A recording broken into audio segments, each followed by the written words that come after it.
Before we get started with a few questions here, let me just make one quick scheduling announcement.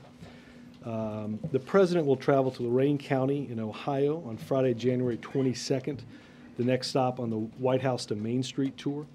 During the visit, President Obama will meet with Ohio workers, local CEOs, small business owners, and other local leaders about ideas for continuing to grow the economy and put Americans back to work. Sorry, could you say where that, what we didn't understand the county. Lorain County in Ohio, January 22nd, 2010. Mr. Fowler? Thanks, Art. Happy New Year. Happy New Year to you guys. A few questions about security in today's meeting. Will the President be unveiling any new steps or policies today, or would you characterize this as a recapping of what the government has done since the incident? Well, let me break up the meeting, which is scheduled for about 2:30 in the Situation Room. I think you guys have the participants. The meeting is scheduled now to go almost an hour and a half.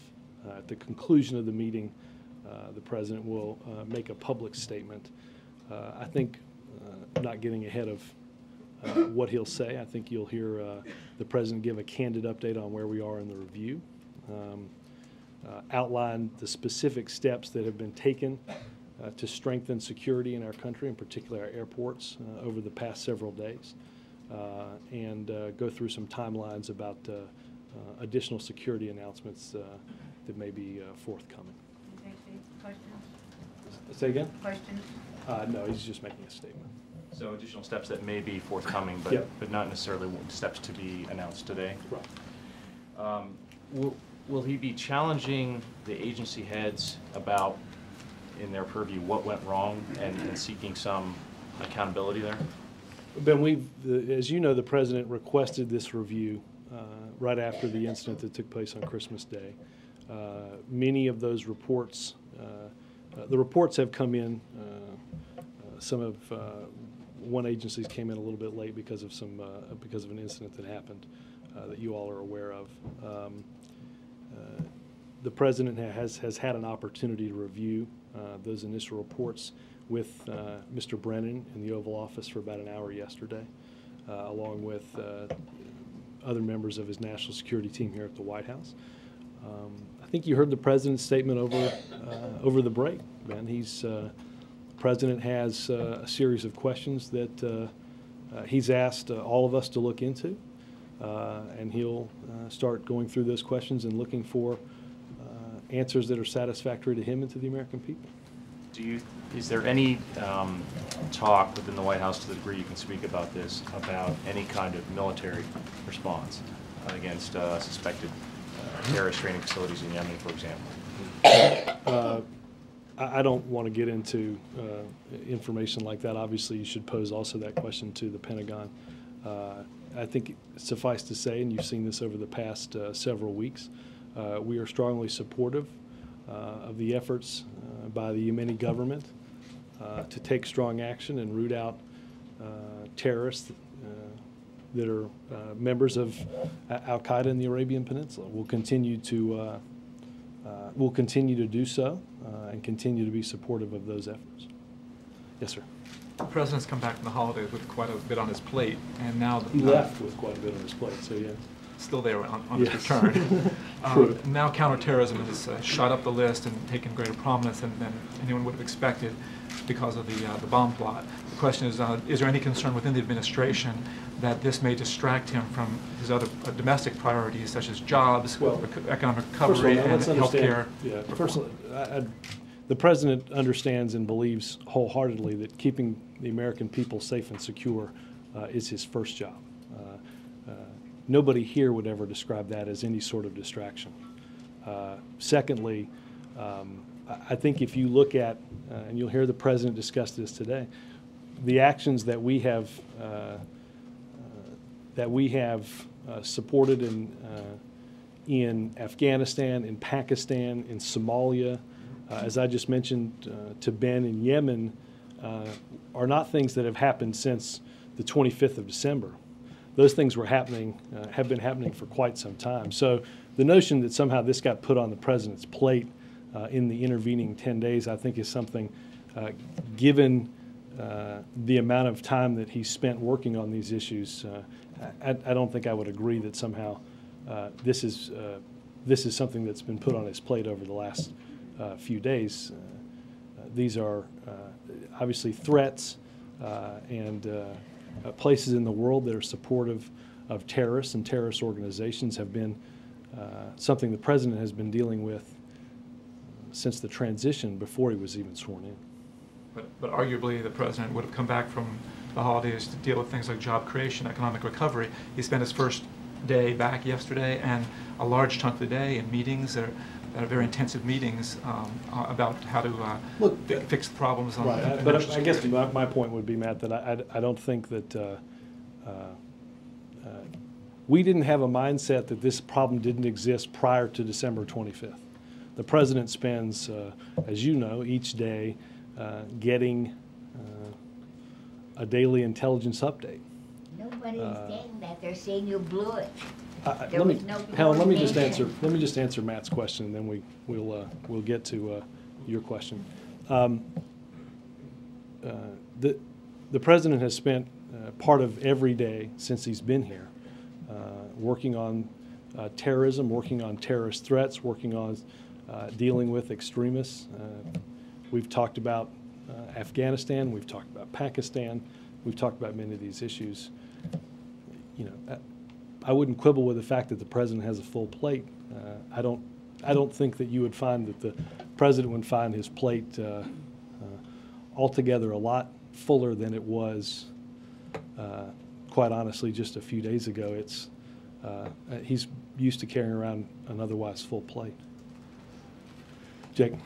Some of the measures, the reforms that the president and the administration are talking about, including tighter security, more stringent safeguards on visas, people being added to the selectee and no-fly lists, and other things having to do with challenging intelligence assumptions.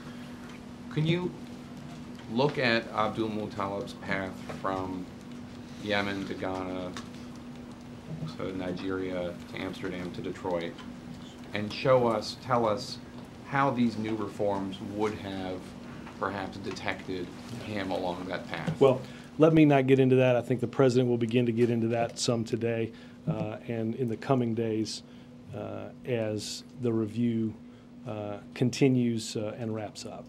I think what you'll hear again from the president, part of what you'll hear from the president today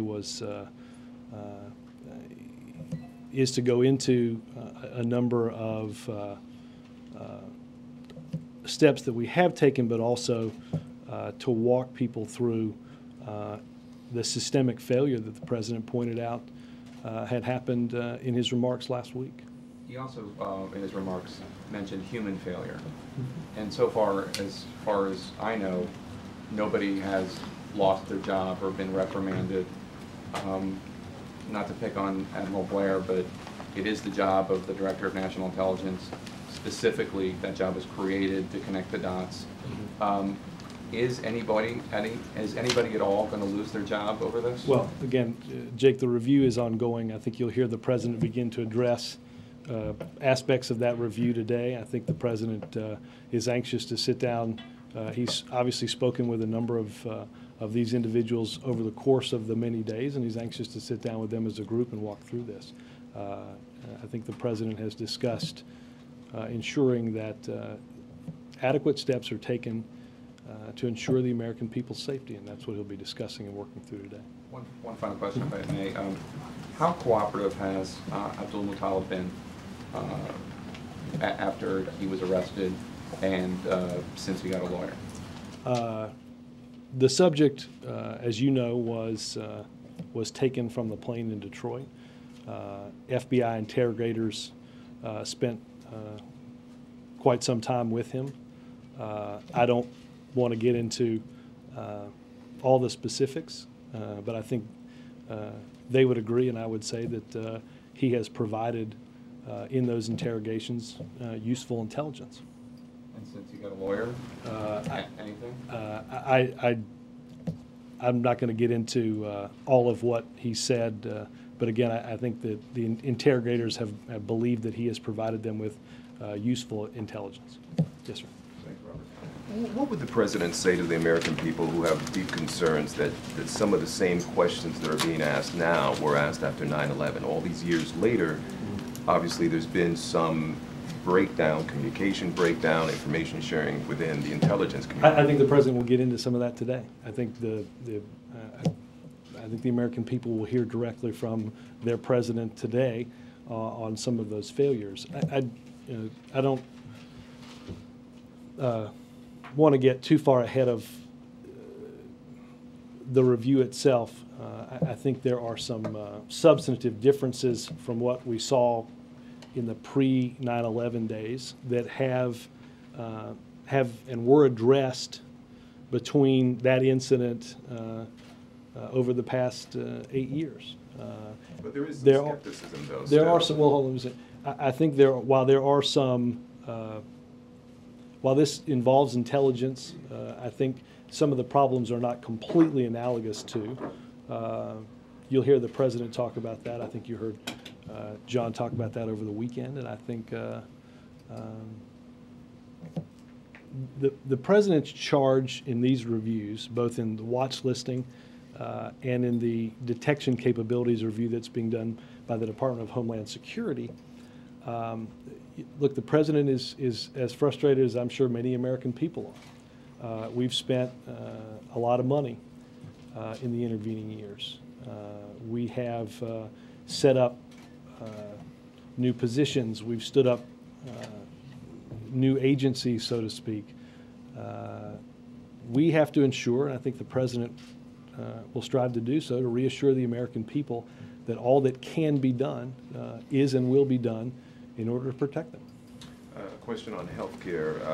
C-SPAN television is requesting leaders in Congress to open up the debate to their cameras, and I know this is something that the president talked about on the campaign trail. Is this something that he supports, will be pushing for? I've not seen that letter.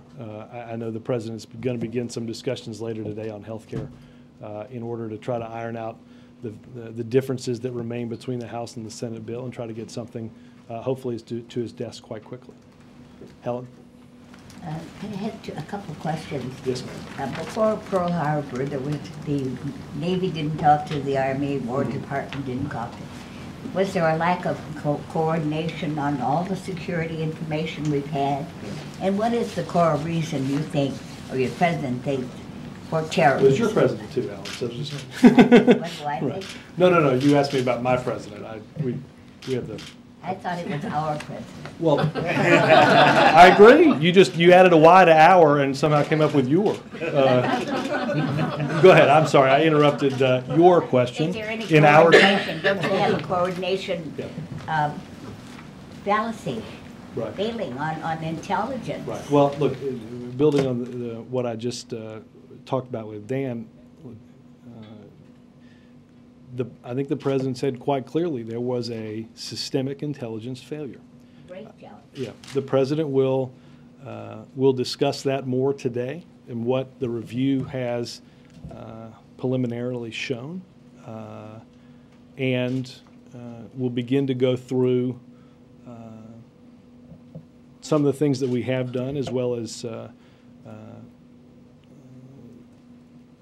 the team will begin to work through all the additional steps that the team and the president believe must be taken to ensure the safety and security of the American people. That, as I said to Dan, I don't think when we get through to the review, and I don't think it's completely analogous to some of the walls that the bureaucracy had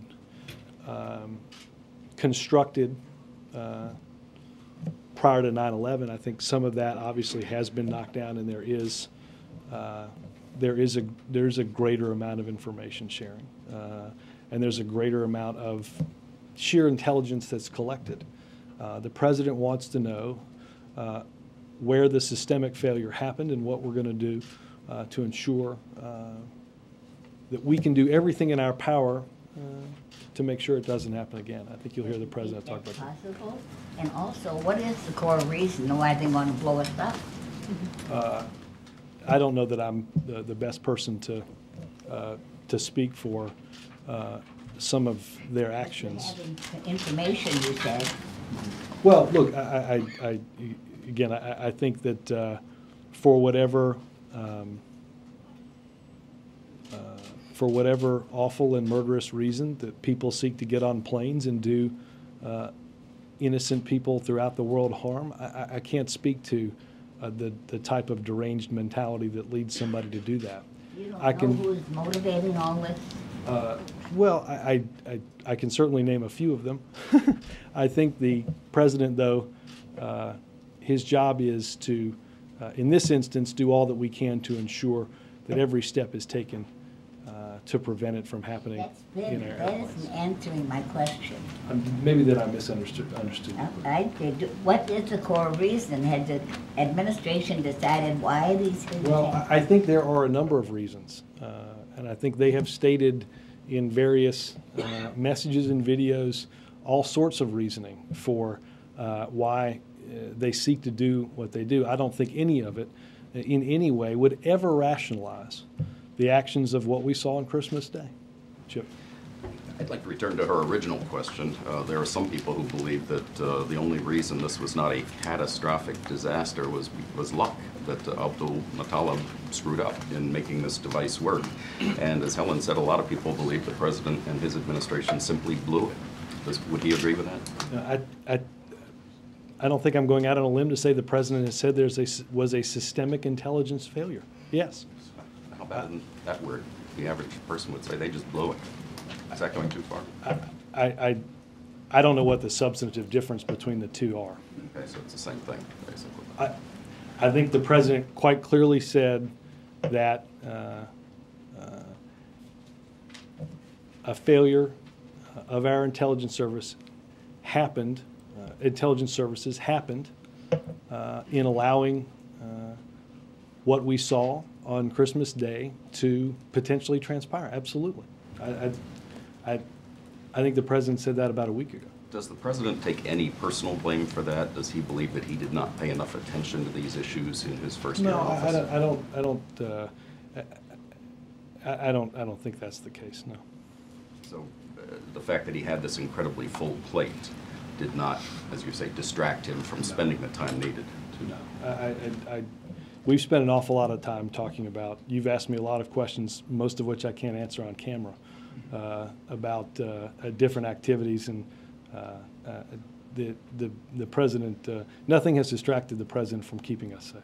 In Hawaii, a lot of people, well, while he was in Hawaii, a lot of people back here, critics accused his initial response of being slow and weak, and said he should have come home from Hawaii and dealt with this thing on a full-time basis. What does he feel about that? You were in Hawaii, right? I was. Yeah, I recall you guys being somewhat busy. We were a bit busy. The president, the president worked on this throughout his time in Hawaii. He worked on it before he left, and he's worked on it since he's come That back. idea, though, that it was his initial response, waiting 3 days, was slow. His first statement was kind of matter of fact, as people said. Is that? It keeps Can I pundits can I employed, ask you but I one don't- other question I don't on see why they- privacy, on full body scan. How important is privacy in all of this? Do you think?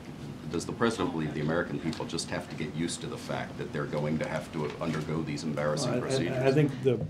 I think the administration believes, and I would point you specifically to DHS on this, that we can easily achieve a balance that allows us not to give up our privacy, but at the same time protects us from those that seek to do us harm. Chuck. A few follow-ups just on everything. First, on the follow-up to Ben's question about ruling in or out U.S. military intervention in Yemen. Is it fair to say that the president's position during the campaign, for instance, on Pakistan, which was they don't act, we will, that's his position when it comes to all things al-Qaeda? And so that could be regardless of country, regardless of border? Is it fair to assume the president's I don't want to position draw is the blanket. same? I don't want to. I don't want to parse your question, but at the same time, suffice to say, this government and this administration makes use of actionable intelligence. How about that? And so, when it comes to al-Qaeda and Pakistan, there's no reason to think that Yemen, I know you don't want to there's no reason to think though. Chuck, I think I answered Ben's question. You understand that I'm not going to get into what we do with actionable intelligence. Fair enough. Following up on Jake's question about Abdul Muttalib lawyering up, it's been reported that he's clammed up over the last few days. Does the president believe if he were an enemy combatant that they would still be able to get intelligence out of him? Abdul Muttalib spent a number of hours with FBI investigators in which we gleaned usable, actionable intelligence.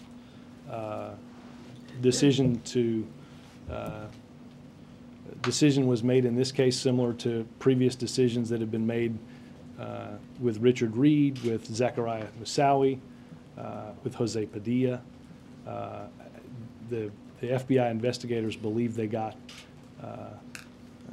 useful information from this terrorist, and I don't see, despite what you hear otherwise, I don't see, I honestly don't see the point that is being made when you look at past decisions that were made by other administrations.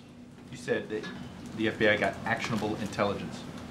So, and you know I'm not going to go into I understand. talking Well, about can you at least what, say, without saying what it is, can you say, so have there been plans implemented since you've received this intelligence? I'm not going to get into. I think it would be a bad precedent for me to set to begin to discuss that intelligence from here. And finally, on the meeting today, is the president going to be issuing to the intelligence folks in particular? I mean, I understand this is sort of two parts. You have the security, homeland security aspect of this and the intelligence gathering aspect. Is he going to, after receiving these reviews, at least to all of them, but how is he going to make sure that the review process continues, I guess? I mean, is he setting benchmarks that he's going to like be saying, look, I want to know that this is happening now? I don't think the review will end today. Sure. I think we'll have more on this in the next few days. One part of your question, I don't think the president, I think what we have to do is make sure that we're not in the mindset of looking at Homeland Security and intelligence as two different silos. I think what Dan and what Helen have said is, and what this review the president has asked us to concentrate on is to ensure that that information can move across. That I think what the problems that were gotten into pre 9/11/2001 were information that were in silos and couldn't go across, and I think clearly that's one of the things the president's going to delve into. It does seem as if that you believe that the systemic failure and human failures happen more on the intelligence side, more so than on the security side of things. Is that fair? Yes, yes. Though I will say this again. One of the things that, again, you know the president has two reviews, right? One of those reviews is a detections capability review based on substances and this individual getting on this plane with what he had. Jonathan? A couple of things. First, the British government yesterday and today said that they had passed on information about Abdul Muttalib and his time in Britain to U.S. intelligence. Do you have any comment on that, and do you have any description of the nature of that? Like I said, Chuck, I'm not going to get into intelligence matters as in the review, as well as discussing that aspect of the ongoing review. Okay, and second, we know from these agencies already that a lot of these reports were them saying they weren't to blame, somebody else was to blame. I'm sorry, this is based on? Based on people from those agencies saying, well, our report basically says that we are. And Secretary Clinton yesterday said. Let me say this. Let me short circuit your question. A week ago, the president went out and said, we had a systemic failure, okay?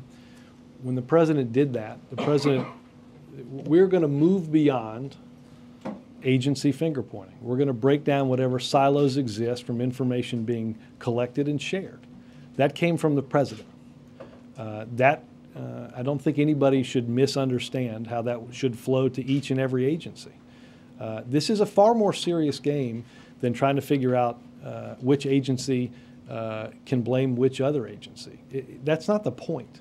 The point in this is to take every conceivable and knowable action to ensure that what we collect is processed, that as it's gathered, it's processed, and that it's used to prevent something like this from happening.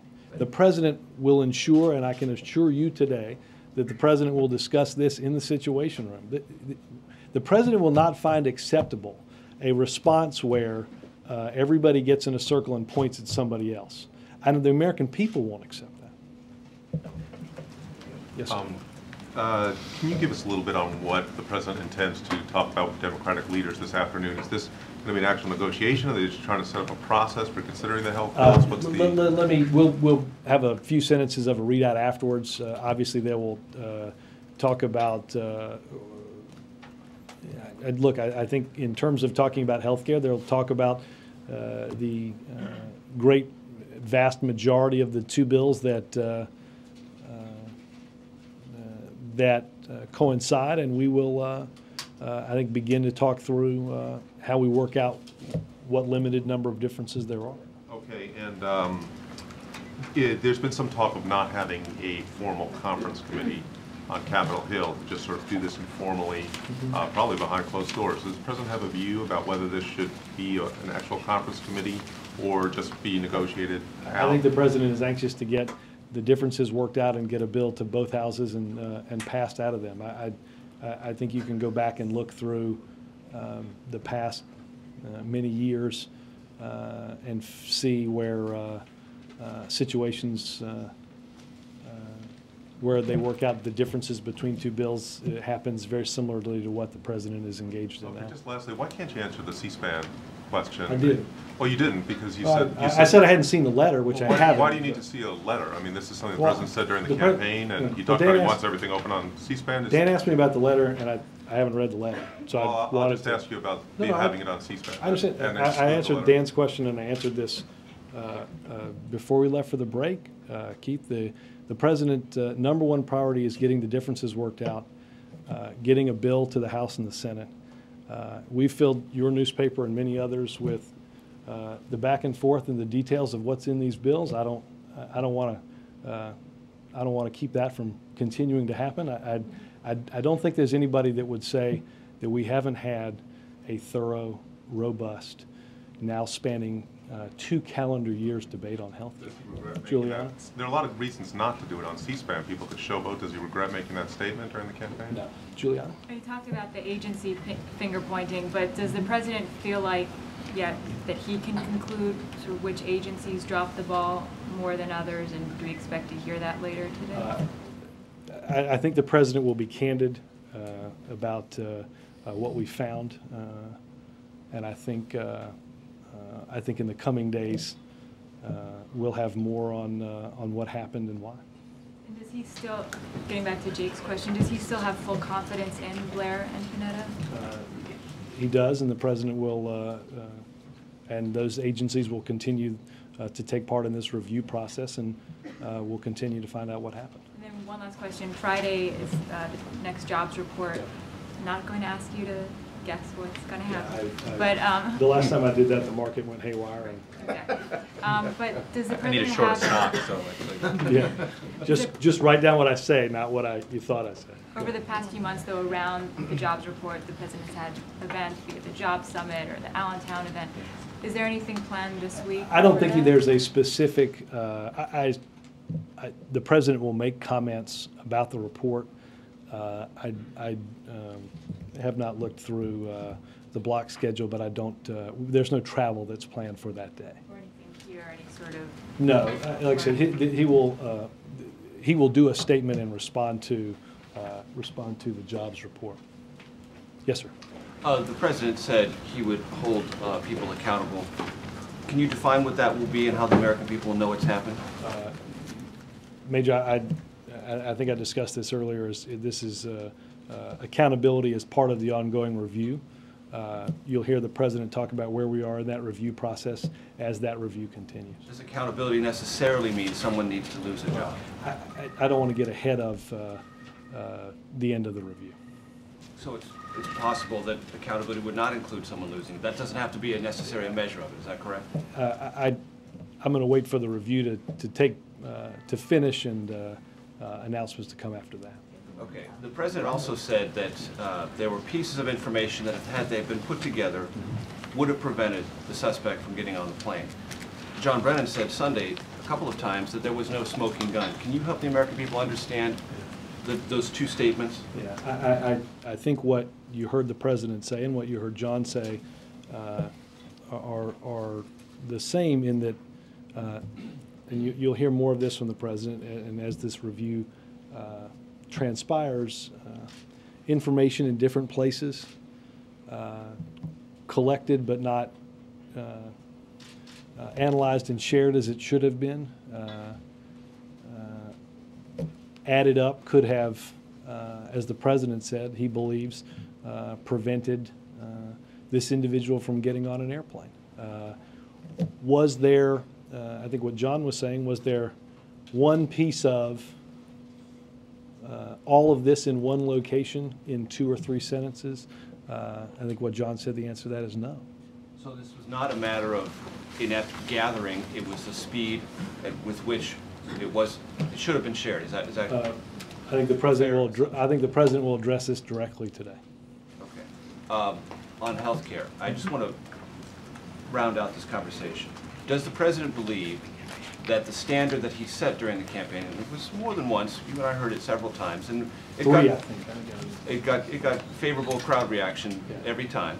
Does he believe the standard that he set during the campaign of an open dialogue in which the American public can evaluate around any kind of table or with any kind of cameras present, dialogue and back and forth on health care has been met?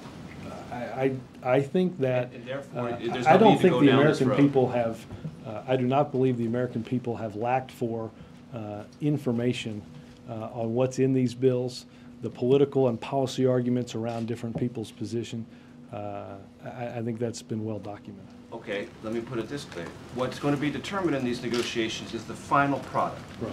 Not what one body of the legislature believes is necessary and the other disagrees with, but what the final implication will be for the American And public. that final implication of that product will then go to the House, where 435 sworn members will debate and discuss and ultimately vote on.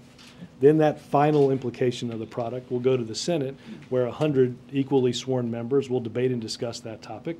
And then hopefully it will come to the White House in an intervening time period where I assume that product will be debated and discussed before the president signs it into law. But before reaching the House or Senate floor, the public doesn't Well, I need think in you the can White get a House sense- opinion to see it.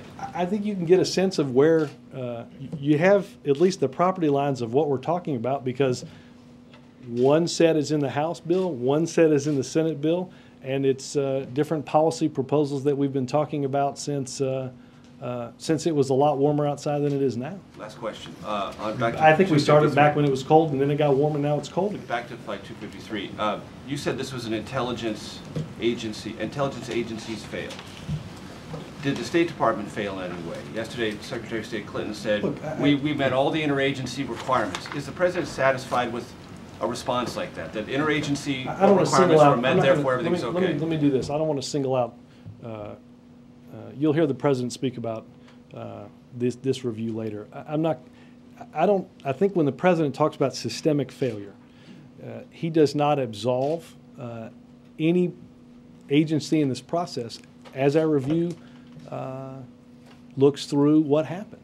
I think, again, if Should agencies know that if they say, we followed all our necessary procedures and this still Well, happened, let me that's just good say enough? this. Let me just say, if everybody had done everything that they could, I think you'll hear the president, you've heard him say, and I think you'll hear him say again, that we wouldn't be discussing Flight 253 on Christmas Day. And unless we can be convinced that we're doing everything in our power to ensure that we're taking those steps, the president will not stop asking questions. So Robert, if I could just follow up on that, isn't one of the problems the fact that some people were abiding by protocols and those protocols are inadequate? There's no question, and I think one of the things that, we talked about this in the initial days afterwards. We have, one of the reasons why the president has asked for John specifically to go through this watch listing, there's a TIDES database. There is a terrorist screening database from which TIDES is a larger pool that is drawn into this terrorism screening database. From the terrorism screening database, a subset of that makes up the selectee and ultimately the no-fly lists. We have to ensure that protocols that have been in place and developed since for many, many years don't prevent either information gathering or information sharing, so that somebody that's on the TIDES list can't go to the database screening list and ultimately to selectee and no-fly. I think you'll hear the president talk about, had all this information that is gathered and collected been fully analyzed. I think the president, you heard him say, and he'll reiterate that what started as is in the TIDES database, which is a sort of global record system of individuals of concern, doesn't get birthed up into something like the selectee and the no-fly list. There's no doubt that we have to examine the existing protocols as the tactics and techniques of terrorists change to ensure that we're staying ahead of what they're planning. Is one of the goals to make that a real-time procedure? Meaning, let's say you're not on the no-fly list, but you're maybe in TIDE, and there's something about your presentation at the airport, cash, one way, no luggage, that instantly pushes you up the system. I don't want to get ahead of and out of the depth of. Goal? I think what a real-time component. Right. What John Brennan will do is look through the different protocols, the different ways that information is gathered, and how we move people from TIDES to screening, ultimately to selectee and no-fly. Look, some of the reasons I think you heard John say, cash cash that's used in Africa to buy a plane ticket may not altogether isn't necessarily going to be something where somebody says, oh, wait a minute, that individual should. Now, that plus a series of other things, all analyzed together, could and should take somebody from a larger pool into a selectee or a no-fly. There's no doubt about that. Michael. Robert, can you describe how the attempted bomb is affecting the administration's thinking about Guantanamo Bay? Yeah. Well, closing the facility. Well, look, first and foremost, we have undergone a rigorous process to analyze all that were at Guantanamo Bay. Some have been transferred to their home countries, some to other countries, either because the task force determined that it was okay to do so, or in some cases, judges have ruled in habeas cases that the government no longer has an acceptable reason for keeping that individual. Again, the task force will look through those. We've obviously worked through legislation to reform military commissions. We've indicted individuals in Article 3 courts, and some of those trials will begin soon. So, and I think you heard John say this over the weekend, that one of the very first things that Al-Qaeda in the Arabian Peninsula used as a recruiting tool was the existence of Guantanamo Bay. John has stated clearly that we are not going to make decisions about transfers that to a country like Yemen that would that they're not capable of handling. And I think that while we remain committed to closing the facility, the determination has been made that right now any additional transfers to Yemen is not a good idea. Can I just follow up on that? Sure. If that potentially moves up the number of people that might be sent to the Thompson prison? Yes. By, can you I can't quantify again what I just said to Michael. Obviously, we're not. We would not move additional people into Yemen right now. Yes, sir. You will not. Robert, as you said, if the protocols were inadequate and these things are being reviewed, should Americans be fearful of flying either domestically or internationally? I do not believe so. Because, I believe that the system that we have right now, the enhanced security procedures that have been implemented provide a measure of safety and security for travelers either going domestically or traveling to and from this country overseas. You'll hear the President discuss today what has been done through DHS and TSA for additional screening activities and in different security protocols to ensure that safety. On a separate matter, on the Fort Hood review, does the President plan to make a statement on his assessment of the review that was presented to him in Hawaii, and will that review ever become public? I will check on that. I know that the President received from John the 23rd prior to leaving a preliminary investigation into that. I know they discussed some of that while he was there and have discussed that since coming back. And I know at some point we will finish that review and make it public. Yeah. At some point, will he make a statement on that, though, on his assessment or? I assume so. First and foremost, we're focused on the meeting and the assessment today. Yes, sir. A couple of questions on the third uninvited state dinner guest. What was the President's reaction to learning that there was yet another one? I'm not going to get into this.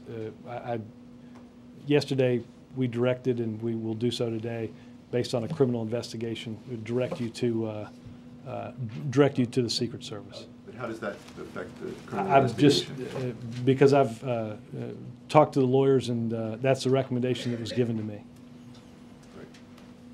Is that both your questions? Well, but there were a couple of others that I think that are not part of a criminal investigation. But well, if it's that incident, then I'll. May I just follow on this one, please? Go ahead. Thank you, Robert. On North Korea, does the President make any decision to release North Korea as terrorist country? Say that one more time. Does the President make any decision to release North Korea as terrorist country? Delist. Has the President made Yes. any decision? No. Our posture on that has not changed. Yes, sir. Today marks 1 year exactly since the President nominated Dawn Johnson to lead the Office of Legal Counsel of the Justice Department.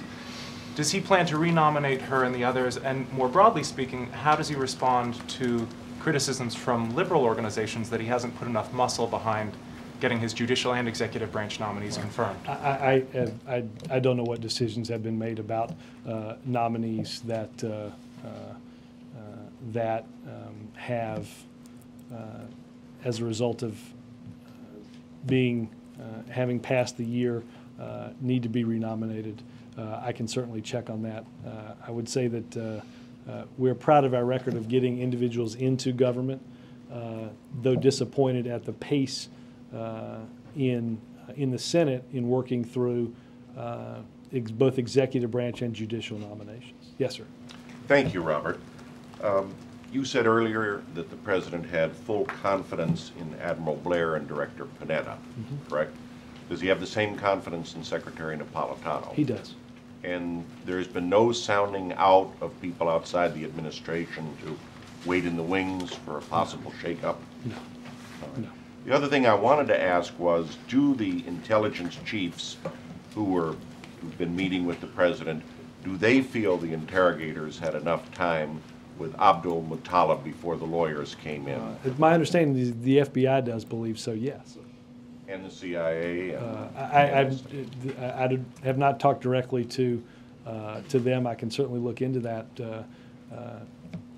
But, again, if you look at decisions that were made about Richard Reed, Richard Reed, after I think less than 3 days, had already been indicted, which puts him in the criminal justice system here. He was tried in Boston and is now at a maximum security facility in Florence, Colorado. The same is true for Zachariah Moussaoui. He entered the U.S. criminal justice system and convicted not far from here and sent to Colorado as well. Steve. Robert, is the President, before December 25th, was the President ever briefed about things like the tides list and how that works, or airport security, or did he ever ask, or was he assured that all this worked ever before this? I don't know the full answer to the degree to which they had gotten into the tides database or that. I can certainly see if obviously the President spends a lot of time learning about and discussing potential threats. Yes, ma'am. Does the administration have any response to the effigy that was found in Georgia? And are there any concerns about increased demonstrations like these happening against the president? I'd point you to the Secret Service on that. I don't have anything on that. Yes, sir. Yeah, thanks, Robert. 13 state attorney generals sent a letter to congressional leaders saying that if the Nebraska clause is in the final health care bill, that they would bring legal action based on equal protection clause and arbitrary spending. Does the president believe the Nebraska clause is constitutional if it makes it clear? I have not talked to the president specifically about the letter from the attorney generals. I do not believe that anybody has legitimate constitutional concerns about the legislation. Is he supportive of the Nebraska language? He's supportive of the Senate bill, so I don't know what that leads you to conclude. Yes, sir. Since the Christmas Day incident involving Flight 253, there's been increased scrutiny upon people flying into this country from 14 mostly Muslim countries. I'm curious, I've heard this from many people, why did it take 8+ years post 9/11 to get to this point as far as increased scrutiny on those individuals flying into those countries? And also, will this continue for the foreseeable future? Well, DHS and TSA have put into place for that foreseeable future enhanced security. They're not chosen by, they're chosen by what have been determined as state sponsors of terrorism. That's how that list currently has been and in other ways has been devised in the past. Should this have happened like a lot earlier, I mean post 9/11, just to get to this point where we are right now? 14. Well, I will double check on this part. Yeah. Did the president play any role in John Kerry's decision not to run for governor of Michigan, and is the White House playing any role now in talking to Democratic candidates about running? I can check with none that I'm aware of in the decision by the lieutenant governor today, and I can check with political affairs about something ongoing. Ken? Robert, Chairman Charlie Rangel of Ways and Means suggests that the conference will be just this side of a rubber stamp. Is there anything in specific that the President would like to see be included at this point in a final conference bill? And does the President accept that at this point this will just be pretty much a quick run-through? No, look, we've discussed in here over the course of many months what will ultimately be, or what is ultimately part of the few differences in each one of those bills. That's what the President will and leaders on both the House and Senate side will go through. Again, we hope this is a process that, because of the sheer nature of how much in these bills that these bills have in common, that this is a process that we can conclude and ultimately get a bill quickly to the President's desk. Thanks, guys.